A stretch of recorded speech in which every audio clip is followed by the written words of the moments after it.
Welcome to Appspotr Academy. In this tutorial, we'll explore the request push permission logic block, which is crucial for enabling push notifications in your app. This block allows you to request user permission, ensuring your app can send important notifications.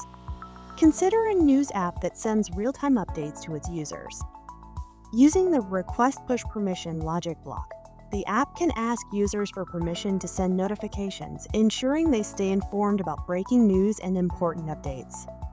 Let's walk through the steps to add and configure the request push permission logic block in your app's workflow. Drag the request push permission logic block into your workflow to integrate it into your application's logic. Next, connect the request push permission block to an event from your view. This event, defined as an output event in the view component, will trigger the permission request. Click on the request push permission block to configure the settings.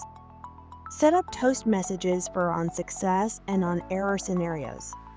This will provide users with immediate feedback based on their response to the permission request.